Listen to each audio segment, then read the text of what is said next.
Ayun mga kaulap, so nandito nga pala tayo sa Binabesta Gasan na Sitio Pag-asa, Barangay Kaigangan. So nandito tayo sa sikat na mga gamot dito sa Binabesta Gasan. So nandito tayo ngayon para magpagamot. So napakataas ang ating uric acid at napakarami ng ating nainom na gamot. So pag tayo nagpapa-check up sa doktor, sobrang taas na ating uric acid. So umuwi tayo ngayon dito sa Marinduque para tanggal ng uric acid. So ito ay sikat na sikat dito sa Marinduque sa biyahe ng Binabista sa Barangay Kaigangan, Sitio Pag-asa. So ito tayo ngayon. So punta tayo sa pagamot. Si ate nagagat daw siya ng pusa. So kailangan niya matandukan. So ang bago pa siya tumalab yung rabies ng pusa, o kailangan na nga siyang matandukan. So marami siyang ginagawa dito. So master tandok nga ang tawag sa kanya dito sa bayan ng Binabista. Hindi lang sa bayan ng Binabista, so sikat na po si Tatay Chito. Hindi lang dito sa Binabista, o mga kalapit lalawigan, Mindoro, yung Romblon, o mga mataka Maynila po ay dumadayo dito para po magpatandok o di kaya magpatanggal ng uric acid. So marami na siyang napagaling at siya talaga ay dinadayo dito ng ating mga kababayan dito sa lalawigan ng Marinduque, dito sa bayan ng Binabista. Ayan na. So ganyan po yung pagtatandok niya, sinisip-sip niya yung walang rabies. So ganun siya katindi. Ayan yung lumalabas na yan. So, at alam niya pati kung nasaan na.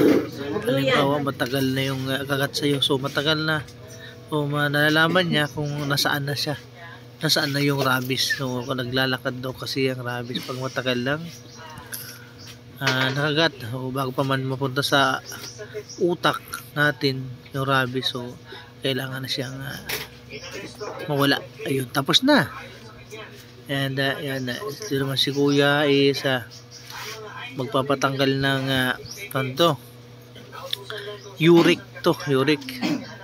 O tingnan natin. So, at napakaraming yan nilalagay ng minamarka niya ng ballpen, then kanyang blade yun, blade. So wala naman siyang dugo, parang ayan na. Tapos kung na niya sisip-sipin na niya yung mga uric sa katawan. So lalabas dito yung mga tubig talaga, makikita natin yan. Ayun, parang biglang bumubulwak yung tubig galing doon sa ating yun daw yung uric tinatawag, yung lumalabas na yun, yung uric sa katawan natin.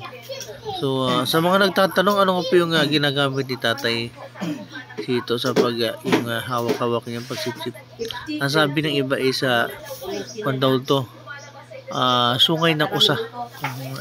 Sabi nila sungay po ng usa yan, ginagamit na yan pag kanya sip-sip niya. So parang sinisip-sip niya yung yan yung likido na yan na lumalabas is uric po yan, uric. Try din po natin yan sa atin mamaya, sasalang tayo. So titignan natin kung ano yung pakiramdam. So pero kasi nagsasabi na dugo daw, so lumalabas. So sa aking pag-observation naman is hindi naman siya dugo, walang lumalabas sa dugo, at talagang lang tubig siya na bumubulok. Ayan, tapos ang si kuya lalagyan na siya ng parang may nilalagay po dyan na mga herbal na gamot, yung tinatapal na yun. So may nilalagay siyang herbal. Tama yan. Next naman, gano'n lang kabilis, gano'n lang siya kabilis tanggal ang uric. So welcome po dito ang mga babae, lalaki, matanda, at doon sa mga may mga malalang rayuma, yung hindi na makalakad. So kayang-kaya niya po yung palakarin dito. So marami na lang ang kanyang pinalakad. Yung mga taong may rayuma na hindi na makatayo, ay marami na siyang na gamot at napalakad.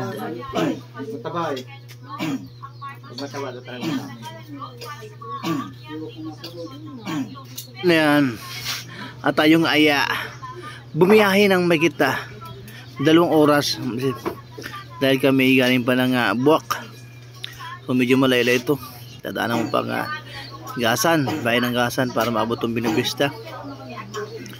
So sa dami nga ng nagpapagamot dito ay napakahaba na ng pila pagdating namin dito kaya Tatay Chito.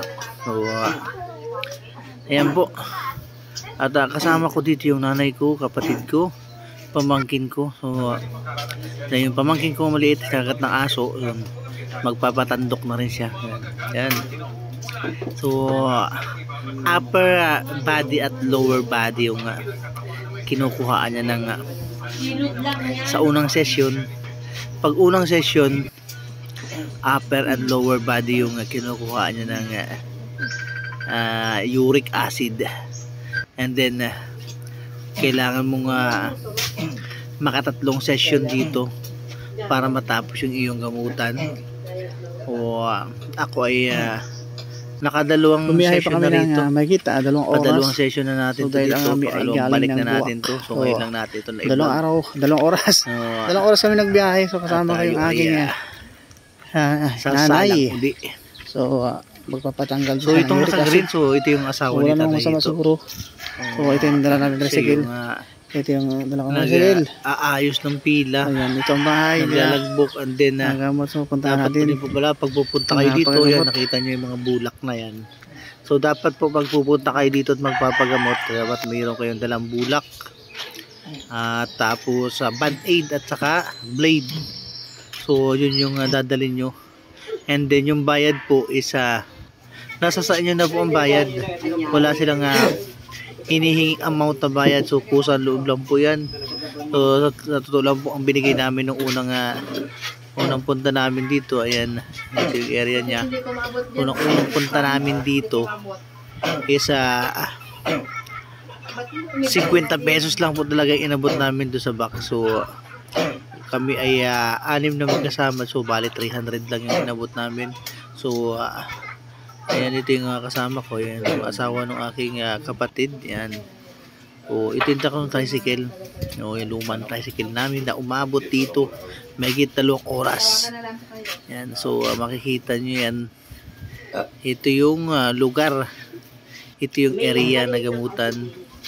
Tabing bahay lang po nila yan. Ito yung area. So, ang tawag dito kay Tatay Chito is Master Tandok. O sa mga hindi ako na yan kilala. O, yan. Ito na po yung nanay ko. So yan, inuumpisa na siya. So yung nanay ko padalawa na to padalawang session na sa kanya. And pangalawang balik na niya to dito. Muna po kami dito. Kinukuha na siya ng uric sa bandang upper na likuran. So yung pinakahuling session dito, lalong sa mga may rayuma talaga. So yung last session mo, so sa tuhod at sa paa ka na kukuhaan ng uric. So hindi naman masama sa aking para sa akin to, hindi lang namang masama sa mga ganitong paggagamot. So malay natin na at ito na yung aking yan, asawa ito ng aking kapatid. Yan, padalawang session na rin to. So nasa ating mga paniniwala na yun. Tayo maniniwala sa akin lang yan. Tira na natin, wala namang mawawala sa atin. Yan, tayo na. Ayan na. Ito na yung ating kinakabahan tayo dyan, no? Kasi first time tayo, no? First time tayo na magpagamot. Talagang No, medyo pinapakaramdaman natin kung ano talaga yung gagawin dito, no. Wala naman akong nararamdaman dito yung ayan. Wala akong naramdaman doon sa blade. Wala akong naramdaman na sumugat sa blade. Yung paghihip lang o pag-sip-sip ni tatay. Yun lang yung talagang medyo nararamdaman ko na parang nasisip-sip talaga yung aking balat. So and then ramdam ko yung agos nung tubig na lumabas doon sa aking likuran. Kaya feeling ko napakarami nung lumabas na yun. Ayan, doon sa mga gusto pong magpagamot yan, wala naman pong masama kung maniniwala tayo. Tayo magpapagamot, wala naman pong masama. Yan. Kung nabili mo yung napakaraming lumabas na kon sa atin. Likido. Parang tubig, pakiramdam ko kasi umaagos bigla. Napakaraming natanggal sa akin yan. Wala nang sa mga nagtatanong po kung masakit or wala akong nararamdaman. Ang nararamdaman ko is parang lang yung paghihip ng parang sinisip-sip lang na yung balat mo. Yun lang. And then yung blade, wala naman akong naramdaman doon sa blade na ginagamit niya. So ayan, hanggang sa matapos na tayo dito. Ayan, yung kabilang side naman. At napakarami po talagang lumalabas sa kabila ko, no? Ramdam na ramdam ko. Ayan, yung agos ng likidong tubig. Ayan, talagang napakarami po. Dahil totoo yan, yung makita nyo naman po. So totoo lang po, napakataas talaga ng aking uric acid. Kasi ako ay ilang beses na rin na ospital at nagpa-check ng aking uric acid. So talagang napakataas ang uric acid ko. So, kaya nabalitaan natin to. Kaya tayo dumayo dito kay Tatay Chito. Yun lang. So parang kung tayo lang, wala tayong naramdaman naman. So dalawa. Ayan, sa bandang lower na tayo. Ayan, tayo ay babalik po dito para sa isang session ulit. So abangan nyo yung aming one. Sa mga gusto magpatandok dyan, magpatanggal ng uric acid sa katawan. So yung tandok nyo po kung medyo matagal-tagal na po yung inyong pagkagat ng aso, kagat ng kahit anong kagat yan, kagat ng pusa, mga hayop na may rabies. So kaya pang gamutin yan dito. At ang pakiramdam lang natin dito is maginhawa. Yan, yun lang ang masasabi ko. Medyo guminawa yung likod natin dyan nung natanggalan tayo ng uric. So sa mga gusto mong paggamot kay Tatay Chito, ayan, dito sa Binabista, Gasan, po yun, Marinduque, sa Barangay Kaigangan, Sitio Pag-asa lang po sa matatagpuan. At tuwing Lunes lang ang wala siyang